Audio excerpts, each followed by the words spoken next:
Mungkin kita bertanya, ada nggak sih filsafat olahraga? Kayaknya olahraga itu terkait dengan olah fisik. Nah, kira-kira seperti apa filsafat membahas tentang olahraga? Atau olahraga dibahas dari sisi filsafat?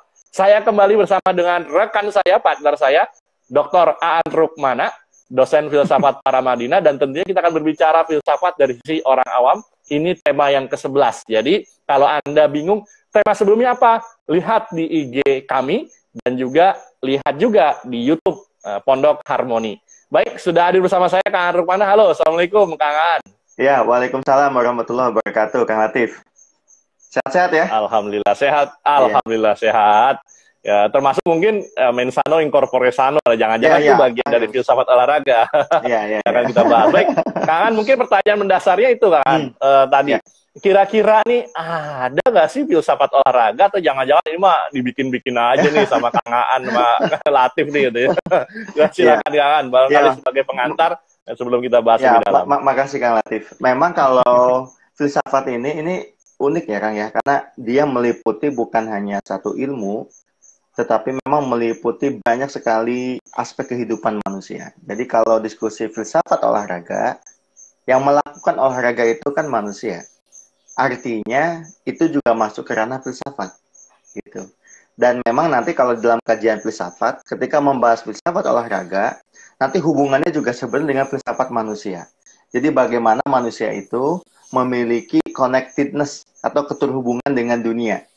Karena kita tahu ya, dalam sejarah itu kan filsafat bahwa tubuh manusia itu bagian penting. Jadi manusia punya dua dimensi, ada jiwa, ada tubuh. Nah, tubuh inilah yang kemudian menjadi satu konsentrasi, satu fokus pemikiran dari filsafat olahraga gitu. Nah, ada pun untuk detailnya banyak itu. Kayak misalnya kalau di Yunani, Kang Latif ya. Kayak misalnya di Yunani itu ada satu tradisi olahraga mungkin. Kang Latif pernah dengar ya. Misalnya ada olimpiade gitu kan. Olimpiade. Iya, betul. Nah, itu sebetulnya kan awal mulanya kenapa ada olahraga juga. Karena olahraga itu memiliki banyak sekali makna gitu.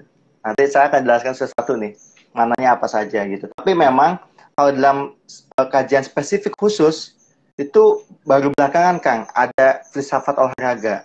Ya ada namanya Paul West, itu belakangan, membahas mengenai filosofi of sport, tapi belakangan ya. Tapi sebelumnya ketika mengkaji mengenai filsafat olahraga, lebih kepada sisi tubuh manusia yang memang melakukan satu gerakan atau human movement begitu.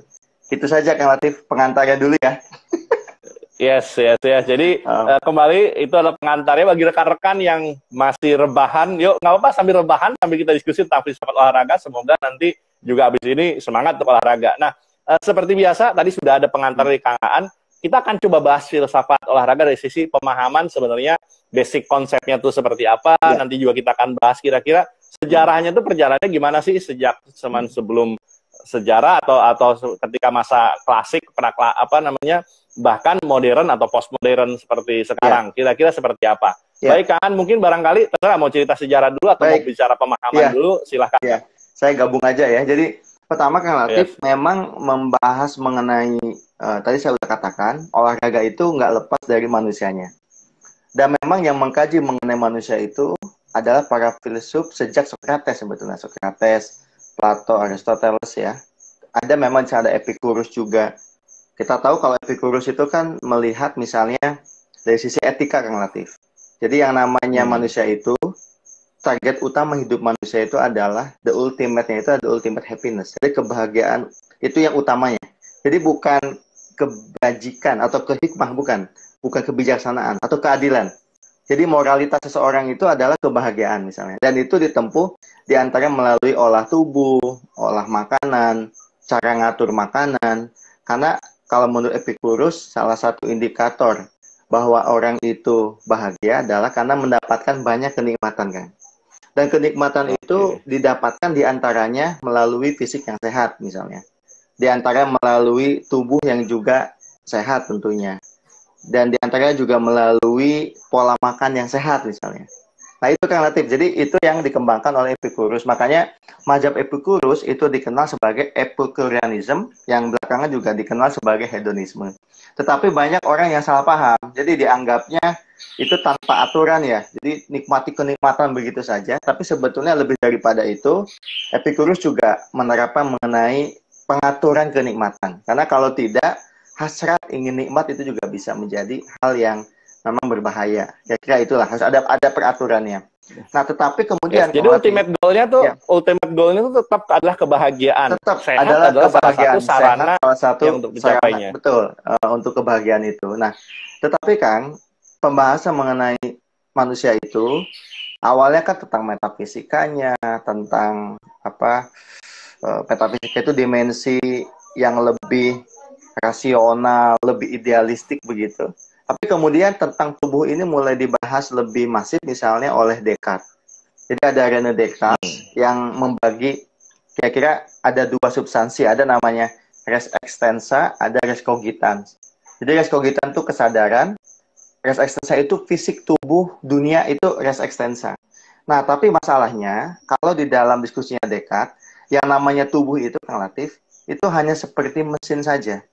Dalam artian dia tidak menentukan apa-apa, tidak punya pengaruh apa-apa, karena yang utama dari manusia itu adalah cogitans atau kesadarannya. Nah, itulah yang menyebabkan kemudian tubuh seringkali tidak mendapatkan penghargaan yang semestinya begitu. Jadi kebayangkan relatif kalau tubuh nggak dihargai sebagaimana semestinya, olahraga juga tidak menjadi sesuatu yang kemudian utama begitu ya. Kalau memang itu argumentasinya. Nah, filsuf lain yang membahas ini dengan sangat baik sebetulnya ada namanya Marius Merleau-Ponty kan. Itu tahun 1938 kalau nggak salah. Ya, 38. Ya, itu Maurice Merleau-Ponty inilah orang yang berusaha membahas mengenai tubuh tapi kaitannya dengan wacana-wacana pradiskursif. Nah, ini agak sedikit dalam nih. Tubuh, kaitannya dengan wacana pradiskursif. Wacana pradiskursif itu begini. Bahasa gampangnya nih, bahasa awamnya. Sebelum kita mendiskusikan, tubuh itu sudah ada, gitu maksudnya. Karena ada satu fakta atau faktisitas yang mungkin tidak bisa ditolak oleh manusia, yaitu tubuh. Jadi tubuh, meskipun kita tidak mendiskusikannya secara diskursif, itu tetap ada. Nah, karena kita tahu Merleau-Ponty ini kan seorang fenomenolog ya. Jadi perspektifnya itu fenomenologis. Dan teman-teman tahu kalau fenomenologis itu adalah membiarkan sesuatu itu yang menceritakan dirinya, gitu kira-kira. Jadi kalau saya lihat batu, kalau pendekatan fenomenologis, batu menceritakan dirinya.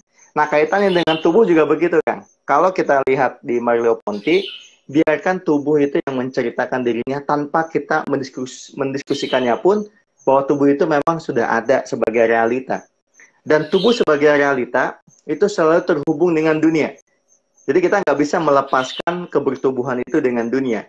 Maka nanti kalau kita turunkan ke kegiatan olahraga, kegiatan fisik lainnya, itu kan sebenarnya suatu konsekuensi dari tubuh yang memang terhubung dengan dunia. Jadi ada connectedness tubuh dengan dunia begitu kan. Gitu. Nah, dan di sana sebetulnya ada banyak sekali nilai-nilai olahraga yang memang itu dibentuk. Itu banyak sekali. Banyak sekali. Nah, pengen tahu nilai-nilainya. Saya sampaikan Kang ya. Pertama nih Kang, di dalam filsafat itu. Olahraga itu bukan semata-mata olahraga bola gitu ya. Olahraga tinju, bukan semata-mata itu gitu. Tetapi karena tubuh adalah pengada yang bertubuh, atau embodied human existence namanya, kalau bahasa Merleau-Ponty, tubuh itu apa ya? Menunjukkan bahwa manusia itu bukan hanya ruh gitu. Saya ulangi lagi nih. Jadi dengan adanya olahraga, itu menunjukkan kalau dimensi tubuh itu nggak bisa dianggap enteng, sebagaimana pandangannya Descartes. Karena kan ada Kang pemikiran yang mengatakan, wah dunia ini yang penting adalah misalnya ruh. Itu betul itu. Tetapi jangan sampai juga menganggap tubuh itu nggak penting gitu. Karena Betul, karena tidak hanya robot seperti tadi atau tidak hanya mesin seperti tadi. Nah, jadi yang pertama begitu. Jadi manusia itu ya sebagai pengada yang bertubuh, embodied human existence. Ini yang pertama kan. Jadi olahraga itu menunjukkan sisi ini loh manusia gitu. Karena dia punya tubuhnya kan gitu. Kebayang dong kita diskusi begini kan, nggak ada tubuh kita nih, kan nggak bisa saling mengenal ya. Terus yang kedua kan, olahraga juga itu menjadi media pelatihan kepemimpinan. Makanya dulu di Yunani itu kan ada olahraga, olimpiade segala macam. Dan itu menarik kan, karena sempat dipotret oleh satu mahakarya sastra Yunani lah, yaitu Odyssea dan Homerus, mengenai kegiatan olahraga di satu daerah di Yunani. Itu dipotret di sana, dan itu biasanya juga dipakai olahraga itu untuk menseleksi orang-orang yang akan diangkat menjadi pemimpin. Dilihat itu. Biasa para pemenang olahraga itu dilihat, dia akan diangkat jadi misalnya pemimpin pasukan tempur lah, diangkat menjadi ksatria lah, itu kan olahraga. Dan saya juga baru ngeh Kang Latif, misalnya dulu saya pernah nonton Mahabharata ya Kang ya. Ya itu kan waktu ada olahraga adu panah lah antara antara Karna dengan Arjuna, dan juga pasukan-pasukan lainnya. Itu kan juga lomba sebetulnya, lomba memanah. Nah itu juga memang dicari siapa kira-kira yang paling pantas menjadi pemimpin. Jadi olahraga itu juga bisa menjadi seleksi di dalam memimpin, menentukan atau menunjuk kepemimpinan seseorang, atau menunjuk dan bahkan pemimpin. Dan bahkan dulu setiap raja itu pasti harus punya kemampuan perang yang mumpuni ya, karena sebagai seorang raja dia bukan hanya sebagai pemimpin pemerintahan, tapi juga sebagai pemimpin sebuah kerajaan dan peperangan, kan seperti itu ya. Persis. Dan itu ditinjau memang dari olahraga itu, Kang. Makanya kenapa olahraga kemudian menjadi penting begitu untuk proses seleksi tadi. Itu yang kedua, Kang Latif. Nah, yang ketiga, fungsi olahraga juga adalah sebagai pendidikan moral. Nah ini, jadi olahraga sebagai pendidikan moral. Ya? Betul, ada sportivitas di sana. Misalnya masalah doping. Doping kan berarti kan ada ketidakjujuran di sana. Makanya kenapa pemain atau olahragawan itu kalau udah pakai doping, itu kan disangsi kan. Kenapa? Karena moralitas seorang olahragawan itu penting. Misalnya contoh, main bola nih. Tetapi kita ada satu motif sengaja mengalahkan diri karena disogok. Nah, itu kan ada moralitas yang dilanggar. Jadi olahraga itu juga sebetulnya sebagai pendidikan moral. Jadi kalau mau jadi olahragawan ideal, yang baik, itu pasti akan mengedukasi juga kaitannya dengan moralitas itu gitu kan. Bahkan saya ingat waktu saya membaca Plato misalnya, Plato itu bahkan mengarahkan kaum perempuan untuk banyak terlibat di olahraga. Kenapa? Karena itu akan memperkaya moral perempuan, misalnya gitu. Ini Plato. Bahkan Aristoteles juga menekankan kita harus memperbanyak kegiatan fisik, karena dengan cara demikian akan muncul pertanggungjawaban etis di atasnya gitu. Wah, jadi sangat terhubung nih. Makanya kenapa kalau kita nonton ya, olahragawan itu kan disiplin waktunya kuat, ya kan? Kemudian menjaga integritas gitu kan, dan lain sebagainya. Itu yang ketiga Kang Latif. Nah, yang keempat, nanti boleh Kang ya kita bahas satu-satu ya Kang nih. Olahraga juga sebagai pendukung kesehatan sebetulnya. Jadi memang betul, jadi ada motif kesehatan di sana. Makanya kalau kita ingin sehat, ya olahraga kan gitu kan. Karena ternyata olahraga juga mengajarkan satu keseimbangan sebetulnya. Karena kalau kita terlalu banyak makan, nah kan diseimbangkan dengan olahraga kan gitu kan. Kalau kita terlalu banyak istilahnya itu kegiatan-kegiatan yang mungkin duduk gitu ya, kayak saya nih duduk baca, maka mau nggak mau ya olahraga gitu. Karena dengan cara demikian ini masuk ke manfaat selanjutnya Kang. Olahraga juga sebagai namanya itu human movement, pergerakan manusia. Gerakan manusia. Betul, ada gerakan di sana. Dan ternyata sesuai dengan filsafat yang dari Herakleitus, atau kalau di Islam itu dari Mulasadra, mengenai gerakan tentang movement. Jadi itu merupakan satu afirmasi positif bahwa manusia itu hakikatnya senang bergerakan.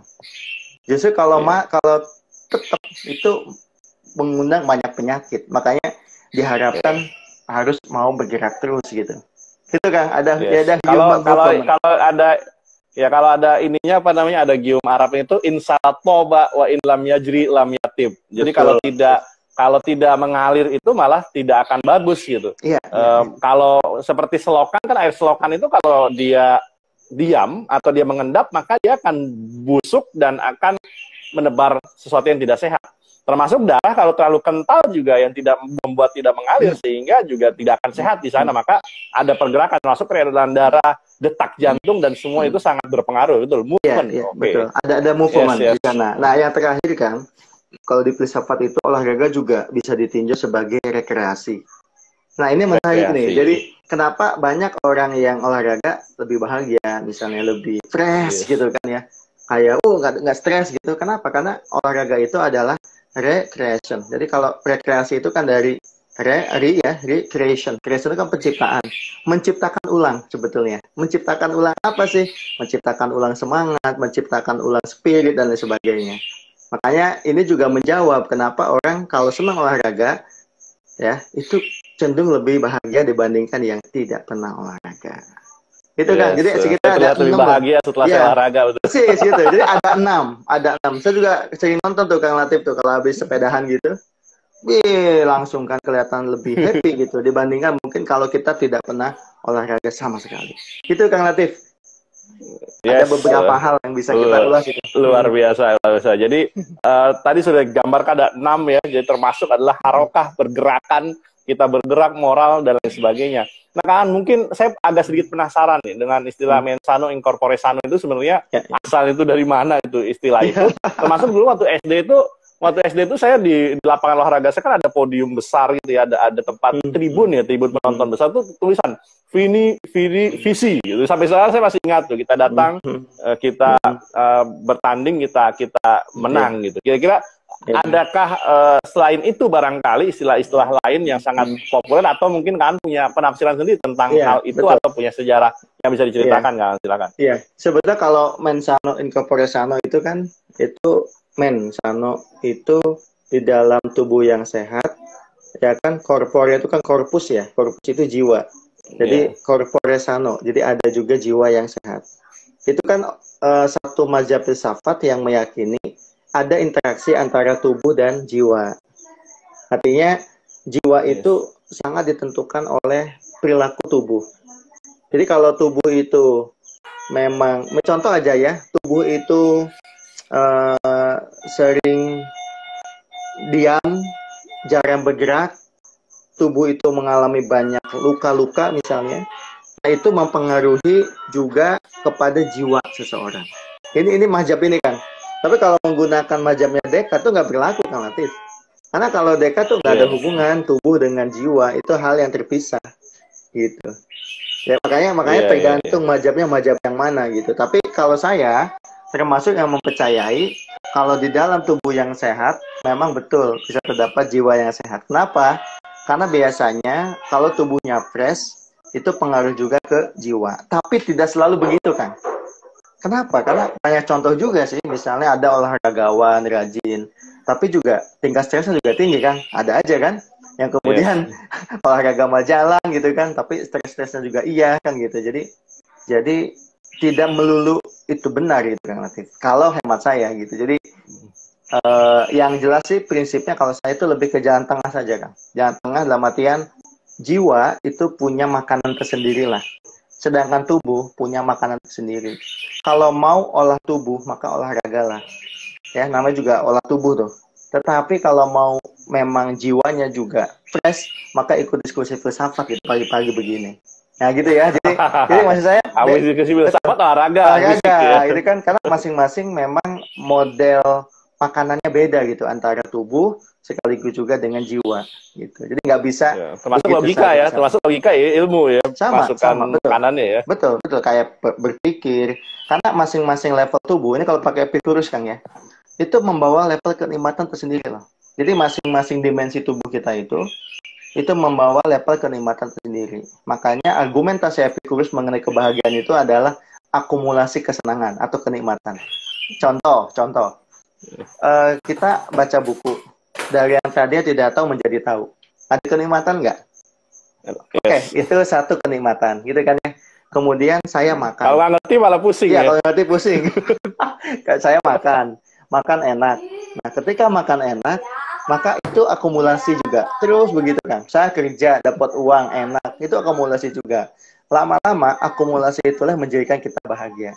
Kalau menggunakan argumentasi dari Epicurus. Epicurus. Gitu. Yes.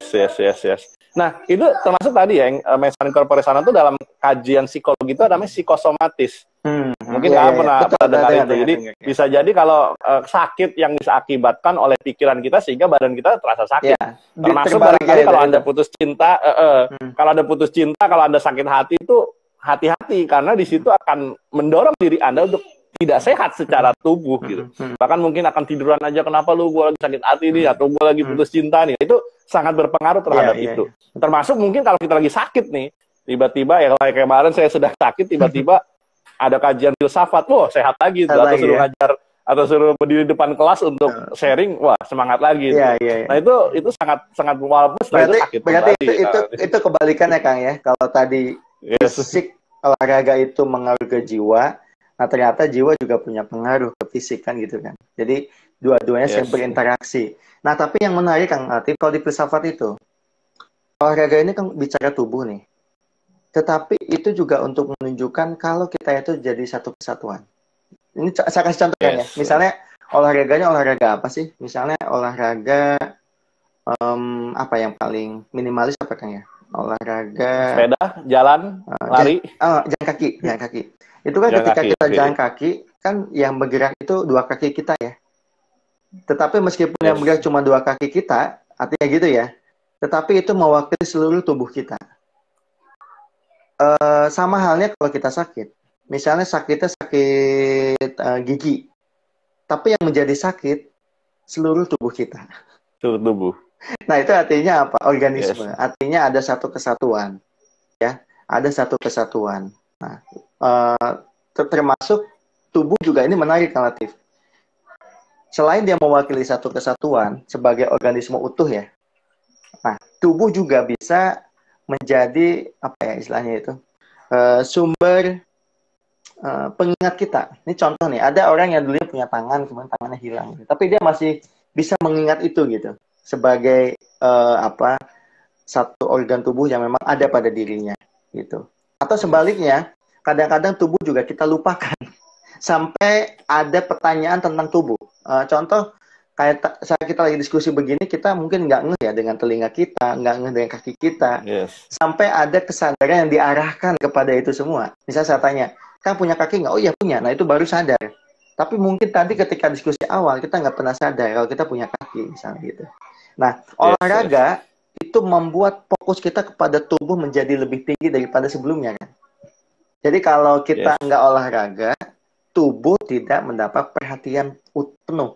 Tapi dengan olahraga, seluruh unit tubuh kita itu menjadi satu kesatuan yang diperhatikan gitu.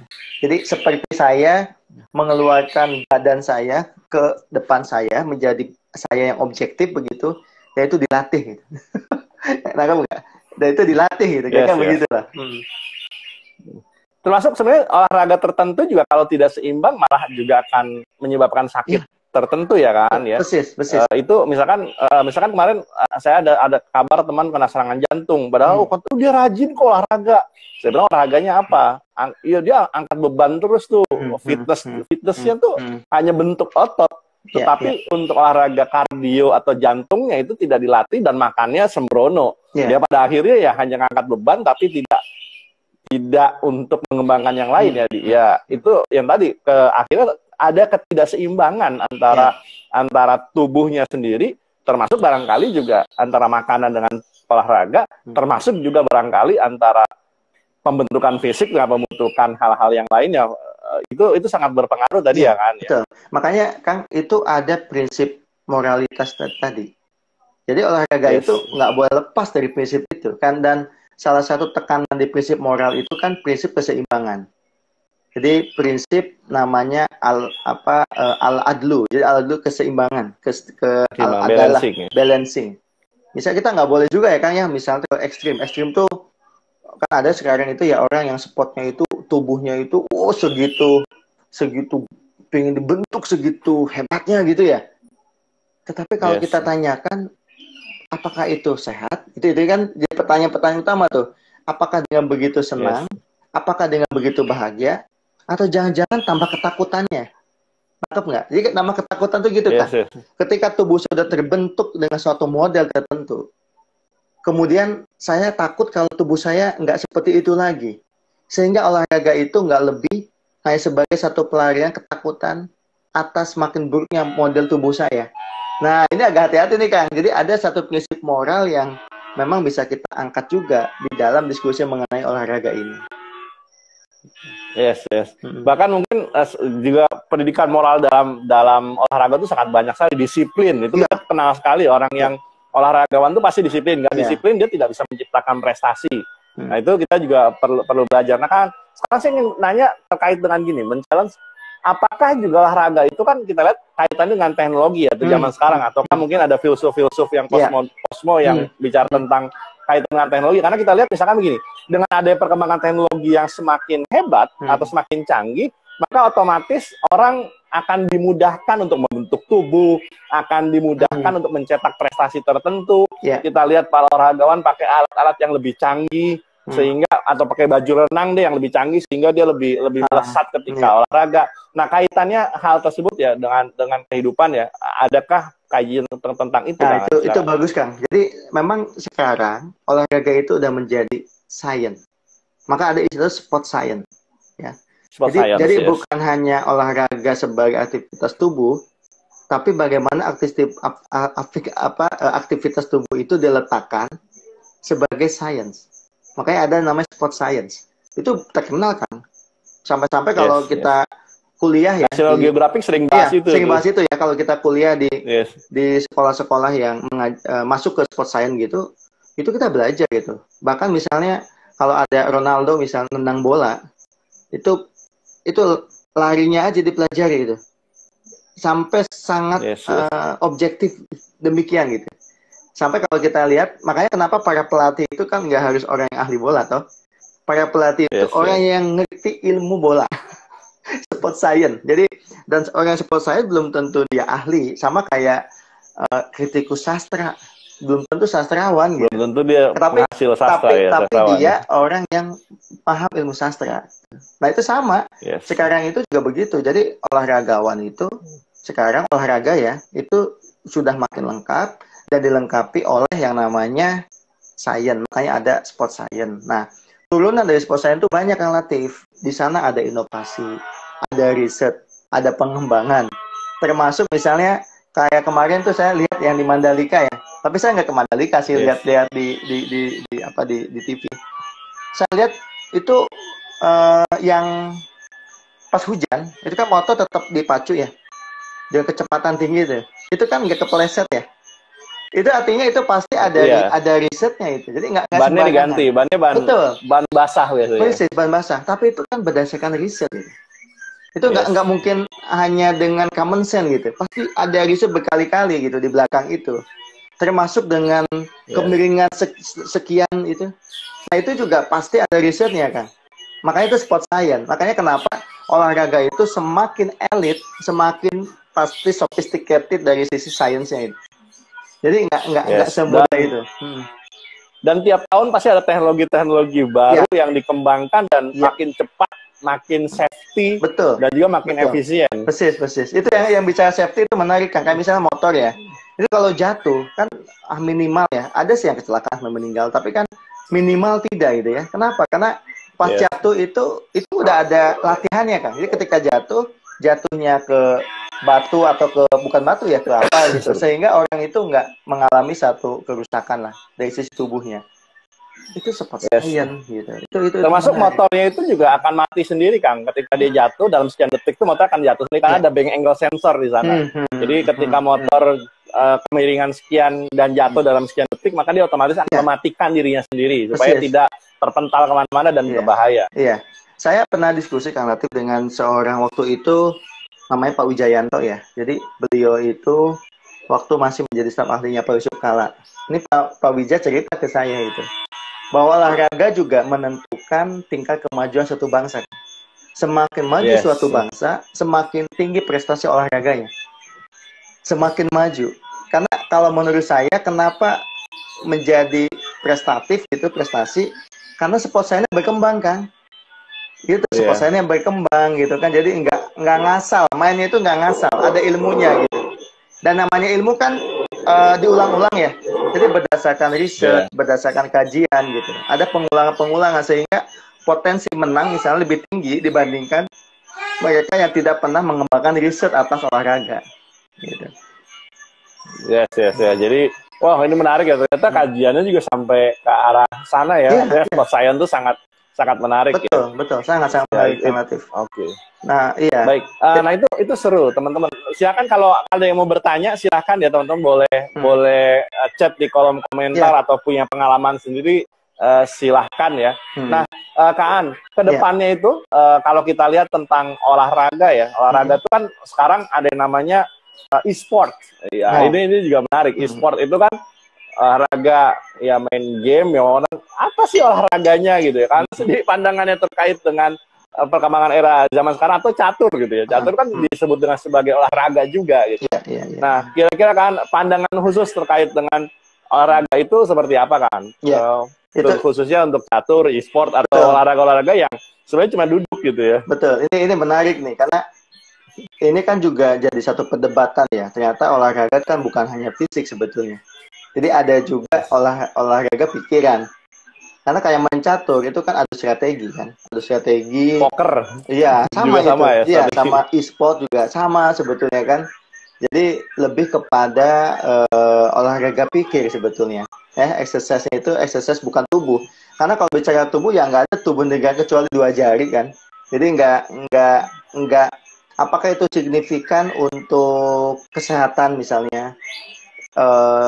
Ya itu hubungannya antara jiwa dengan tubuh gitu. Karena kalau pikiran kita fresh, ya tubuh juga fresh.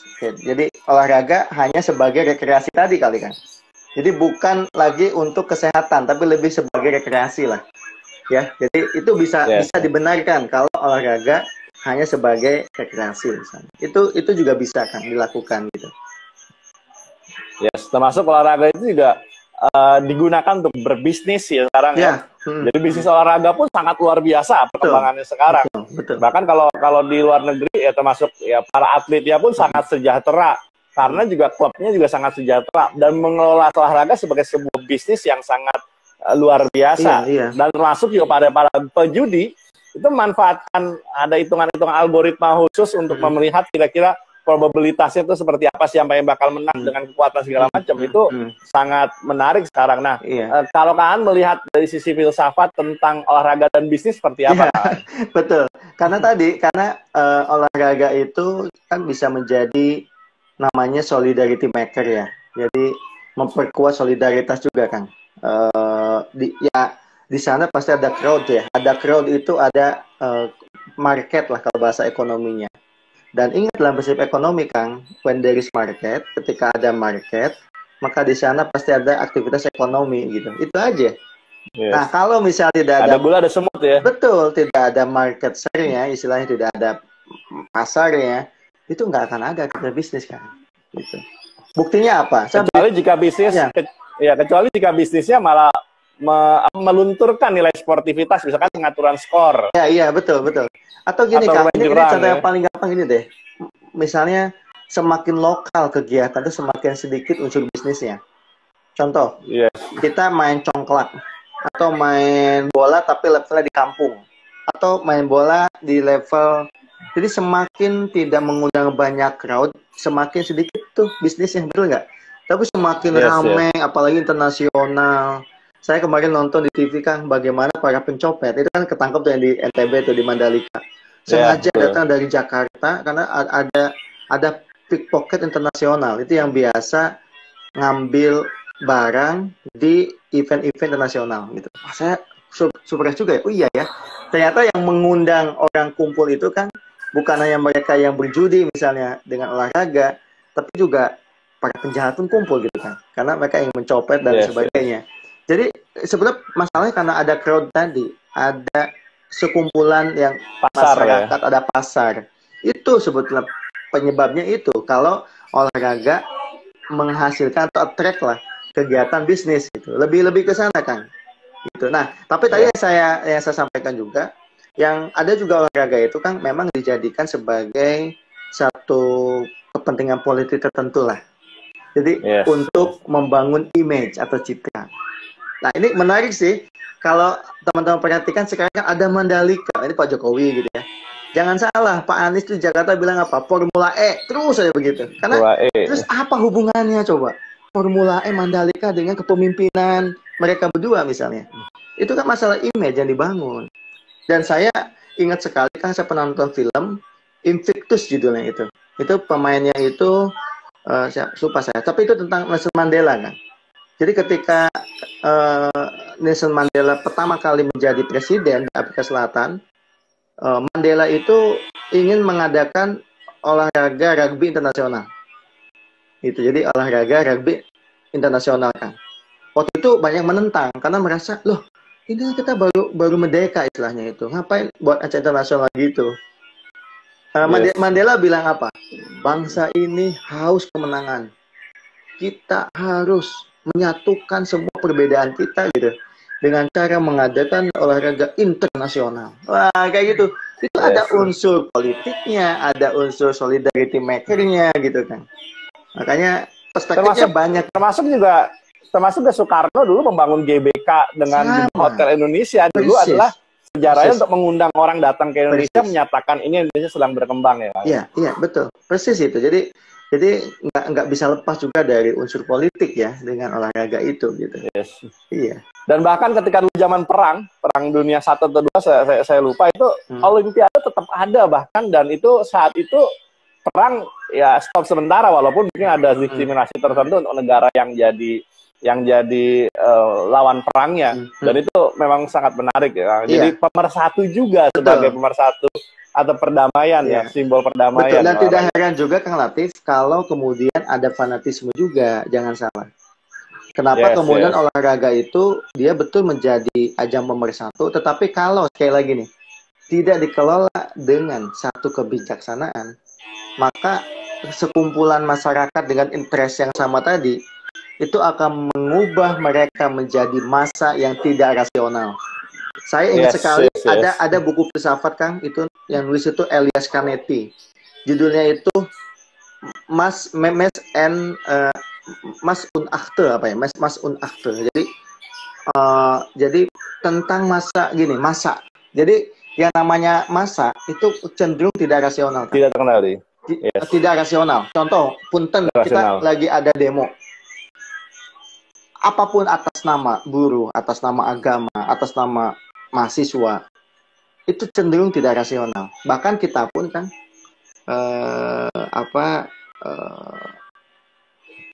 kayak saya nih, yang biasa diskusi filsafat gitu. Mungkin ketika turun ke lapangan, ikut demo, akan berbeda barangkali. Terbawa massa ya? Terbawa massa. Ya, karena crowd itu punya satu filosofi tersendiri di sana. Nah, itulah yang menyebabkan Kang Latif kenapa kemudian olahraga juga selain tadi pemersatu bisa jadi juga pemisah. Ya ini dilemanya memang. Iya. Pemersatu perusuhan untuk kelompoknya, pemisah bagi kelompok yang lain. Yang nggak jauh-jauh lah. Bayangkan atas nama olahraga itu bisa orang saling bunuh. Itu kejadian. Kita pernah menonton bagaimana ada misalnya Persija sama Persib gitu ya. Mereka saling pokoknya tempur terus nih kalau olahraga nih kan gitu. Makanya penontonnya seringkali dikena hukuman tuh. Jadi nggak boleh nonton langsung gitu. Karena tadi sampai di level kampung ya sama ya keributan antar kampung juga sama. Bukan kambingnya ya, bukan perebutan kambingnya tapi pride-nya ya. Pride-nya itu termasuk Kang Latif di negara maju seperti di Inggris pun sama. Ya. Hooligan ya. Teman-teman tahu hooligan itu kan sama. Itu kan mereka luar biasa menjadi sangat radikal gitu. Itu lagi. Menjadi sangat radikal gitu kan. Jadi luar biasa. Makanya olahraga ini unik karena dia juga bisa menjadi representasi dari manusia itu sendiri sih. Hubungannya dengan dirinya sebagai individu atau hubungannya dengan orang lain sebagai sosial. Gitu. Banyak banget ya kita bahas tentang moral, tentang disiplin, tentang pemersatu, pemecah juga ya, tentang pride. Olahraga itu ternyata sangat-sangat luar biasa, bahkan tentang bisnis karena di sana ada pasar Yes, yes, yes. Betul, betul. Nah, Kang Aan, juga terkait dengan isu lingkungan. Pasti juga sekarang olahraga tuh lebih ramah lingkungan, sehingga sekarang diarahkan ke olahraga yang memang isu-isu lingkungan. Stadion dibikin juga stadion-stadion yang seminim mungkin menyebabkan residu segala macam ya kan ya. Betul, jadi betul. juga sangat karena kaitannya juga olahraga dengan alam, karena dari dulu kaitan olahraga juga dengan alam. Nah, gimana kaitan olahraga dengan sinkronisasi kita dengan lingkungan dan alam, Kang? Iya, iya. Ini saya menarik, Kang Latif. Bahkan lebih daripada itu ya, Kang ya. Olahraga juga sekarang menjadi media kampanye. Media kampanye. Coba campaign. Coba Kang Latif lihat. Mereka yang berada di sana, misalnya kampanye mendukung kemerdekaan Palestina. Kan ada tuh pemain bola ketika ngegolin gitu, wah buka baju dalamnya tulisnya Palestina, Free Palestine gitu kan. Jadi atau tentang lingkungan Kang, misalnya ayo kita cintai lingkungan, di bajunya ditulis, di dalam dibuka baju tulisan Save the Earth kayak gitu. Jadi kok bisa sih, karena memang media juga olahraga juga bisa jadi media untuk kampanye tadi gitu Kang ya, termasuk kampanye isu-isu lingkungan dan lain sebagainya. Nah, kaitannya dengan olahraga dan lingkungan, memang olahraga itu kan pada mulanya, itu kan hubungan antara manusia dengan dirinya juga dengan lingkungan. Kan pada mulanya begitu gitu. Ya, dan saya sepakat sih, bukan hanya di dimensi olahraga, sekarang manusia makin menyadari, ya, kalau kita tidak membatasi growth kita dari sisi pembangunan, apalagi pembangunan itu tidak ramah lingkungan, maka itu hanya menunggu waktu saja. Pada saatnya dunia ini akan rusak. Dan kalau dunia rusak, ya rusak juga manusianya juga. Karena manusia itu, sebagaimana Heidegger mengatakan, adalah ada yang mengada di dunia. Artinya, to exist is to coexist. Nah, kita kalau dunianya rusak, manusianya pun rusak, begitu kan. Gitu. Makanya kenapa beberapa yang akhirnya memang dibuat ya, lebih ramah lingkungan gitu. Dan lain sebagainya. Ya kira-kira itu Kang. Dan yang menariknya Kang, olahraga itu bisa dilakukan di mana saja, dengan bentuk apapun. Betul. Dan ini adalah kegiatan universal. Jadi nggak ada istilahnya, oh ini hanya khusus milik orang kaya misalnya. Kayak golf kan identik ini orang kaya gitu ya. Tetapi kan di kampung juga ada tuh semi golf lah. Saya ingat dulu kan main pakai bambu. Patok lele, iya kayak pakai bambu ditekan tuk. Jadi kan apa bedanya gitu. Itu juga tingkat pleasure-nya, tingkat kenikmatannya juga sama lah dengan mereka yang main golf kan gitu. Mungkin bedanya kalau kita di kampung nggak ada payung mayungin, nggak ada apa gitu. Kalau ini ya nggak perlu juga gitu kan. Gitu. Ya, termasuk sepeda kan. Anda bisa olahraga dengan sepeda yang hanya 1 juta, atau boleh juga sepeda dengan harga 250 juta, tapi toh itu sama juga olahraganya. Dan belum tentu juga tingkat kesehatannya atau tingkat kemampuan untuk goesnya juga belum tentu juga dengan harga mahal itu bisa lebih hebat ya Kang Anji. Betul sekali. Nah, sekarang memang itu perkembangan dari sport science sih Kang. Banyak kemudian orang yang mengintervensi itu dan punya kepentingan di belakangnya. Nanti lagi ke bisnis ya. Kayak misalnya kemarin ini kan pas pandemi ini, itu sepeda tiba-tiba banyak sekali memproduksi itu ya. Dengan harga juga harganya luar biasa. Mahal, luar biasa gitu. Nah, sekarang udah mulai menurun, sepeda makin murah gitu, dan produksi juga makin jarang gitu. Artinya memang mempengaruhi Kang, mempengaruhi sekali.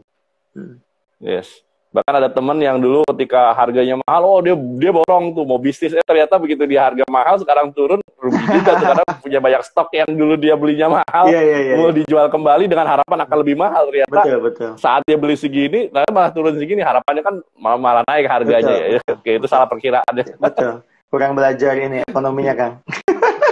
Yes. Nah, ini menarik tadi. Artinya olahraga itu sebenarnya bisa dilakukan di mana saja dan kapan saja, tidak tergantung orang. Memang mungkin ada olahraga yang sepak bola, saya mau nggak mau harus sepak bola dengan teman. Mungkin sepak bola sendiri, walaupun bisa aja sepak bola dengan tembok kan. Tetapi sebenarnya ada olahraga sendiri, jalan kaki, kemudian push up, kayak seperti olahraga di pandemi ini malah membuat kita lebih kreatif, bahkan lebih sehat rata-rata. Padahal kita tidak ketemu banyak orang, tetapi malah lebih sehat dalam artian orang didorong untuk survive dengan dirinya. Bahkan mungkin bisa jadi olahraga itu juga sebagai silaturahmi ya, karena dengan klub-klub goes bareng, jalan kaki bareng, lari bareng, bikin komunitas tuh memacu lebih semangat untuk olahraga untuk mencapai goals yang lebih tinggi. Tapi ada juga yang menarik adalah gini kan, sekarang kan ada zamannya Strava misalkan. Strava itu kan dia istilahnya setelah kita goes atau setelah kita jalan atau lari, kita posting di sosial media dengan ini kita sekian kilometer dengan pace sekian gitu. Nah, kalian sendiri memandang olahraga dengan kaitannya dengan bersosial media atau berapa ya istilahnya bersosialisasi itu seperti apa kan? Iya, kan? Iya, yang jelas sih kalau media sosial kan itu kan meluaskan saja sih, melanjutkan kebutuhan dasar manusia dalam bersosial gitu. Karena kalau kita mengkaji di sisi sosiologi, manusia itu kan memang nggak pernah bisa lepas dari dimensi sosialnya. Jadi kalau kemudian sekarang ada orang sepedaan mengupload ke Instagram, mengupload ke media sosial lainnya, misalnya ke YouTube, kemana, ke Facebook, itu sebetulnya memang begitulah manusia kan, karena senang bersosial. Cuma dengan teknologi, dengan alat, dengan media sosial, itu makin luas jangkauannya. Itu. Karena dulu juga waktu masa-masa peperangan dulu ya, masa kemerdekaan, boleh jadi juga seperti Muhammad Hatta, Bung Karno selfie juga kan. Boleh jadi juga ketika mereka mimpin rapat pada selfie kan gitu kan. Ketika kayak gitu. Jadi itu melanjutkan saja sih dari yang menjadi nature-nya manusia yang memang senang bersosial gitu. Tetapi yang menarik dengan medium yang berbeda saja ya. Kalau yang menarik itu kan kalau kita mau mengkaji lebih lanjut sebetulnya kira-kira model sosial apa sih yang muncul kemudian. Jadi dengan adanya intervensi teknologi, olahraga itu kemudian terbentuk model sosial yang seperti apa sih yang baru gitu. Jadi masyarakat yang baru itu yang seperti apa gitu. Nah itu yang menjadi sumber kajian selanjutnya kalau mau dibahas gitu. Yes. Model sosial. Oke. Ya, ada pertanyaan nih dari Adi Abdillah ya. Olahraga seperti apa yang bisa membantu kita untuk terus mengasah kemampuan kemampuan DI saya nggak tahu apa istilahnya apa ya. Jadi olahraga seperti apa yang bisa membantu kita untuk terus mengasah kemampuan DI dalam kurung forsi. Kalian mengerti nggak tahan pertanyaan? Saya juga sendiri agak bingung maksudnya apa ya? Di apa gimana ulangi maaf. Di saya nggak muncul soalnya. Oh ya, olahraga seperti apa yang bisa membantu kita untuk terus mengasah kemampuan DI? DI itu apa? Atau di dalam kurung forsi. Nah itu nanti tolong Abdillah kalau itu oke DI atau it ya forsi forsi. Forsi itu ini kali apa kaitannya dengan ini 4C kan? 4C ya? 4C. 4C itu ini Kang kaitannya dengan model berpikir orang modern sekarang ya, yang critical thinking, creative thinking, collaboration ya kan, dengan communication. Gitu. Nah banyak ya tadi untuk Adi ya, banyak yang bisa digarap sebetulnya olahraga dan olahraga catur misalnya itu penting untuk creative thinking. Ini contoh aja, karena di sana kan yang dilatih itu ide kreatifnya ya. Kalau main catur itu ya creative thinking gitu. Nah kalau mau kolaborasi bukan catur, kalau mau kolaborasi maka harus yang punya dampak kelompok. Ada kelompok di sana, main bola, sepak bola, voli dan sebagainya, itu baru untuk kolaborasi. Nah kalau untuk komunikasi, untuk communication skill, ada nggak sih olahraga yang kaitannya dengan komunikasi? Ada nggak Kang Latif? Kaitannya dengan komunikasi, olahraga ada nggak? Ada. Salah satunya sebenarnya setiap olahraga itu pasti ada unsur komunikasi di sana. Unsur komunikasi. Misalkan ketika kita bermain baseball itu biasanya dia ada setiap orang itu pasti punya, setiap tim pasti punya apa namanya, punya kode-kode khusus gitu. Ya. Main volley pun demikian. Main bola pun pasti punya kode khusus antar sesama pemain. Ya. Bahkan termasuk kalau kita lihat di MotoGP itu juga ada kode-kode tertentu tuh. Kenapa setiap kali lap itu ada yang suka ngangkat ngangkat ini, Anda posisi sekian segala macam itu termasuk komunikasi ketika MotoGP dan F1 itu juga ada komunikasi dengan para kru di lapangan dengan menggunakan headset. Nah itu juga sama semua. Betul. Intinya dalam olahraga yang bergrup itu pasti ada unsur komunikasi di sana. Iya betul, bagus Kang Latif. Nah itu yang saya maksud. Jadi olahraga itu bisa juga menjawab tadi gitu. Nah kalau misalnya kaitan dengan critical thinking ada nggak? Ya ada, sangat. Misalnya gini, memahami masalah itu penting di olahraga, betul nggak? Jadi kalau kita nggak tahu masalahnya, agak susah kita cari jawabannya. Kayak misalnya main bola saja, kita kan misalnya nggak menggolkan, kita pasti tahu kan ini masalah kenapa nggak nggolin ya. Itu pasti akan berusaha melakukan strategi lain selain misal strategi sebelumnya memang gagal. Itu pasti ada. Jadi olahraga juga memang pengaruh ya. Jadi bagi teman-teman yang mau mengembangkan kemampuan skill abad 21-nya dengan Forsi tadi ya, olahraga juga bisa jadi satu pilihan. Yes. Saya ingatnya Forsi itu dalam marketing itu ada Forsi juga kan. Jadi ada company, customer, kemudian di sana ada kompetitor dan satu change. Itu juga apa namanya konsep marketing tentang Forsi ya, Forsi Hermawan Kertajaya bicara tentang itu. Oke. Siap. Tadi sudah terjawab ya.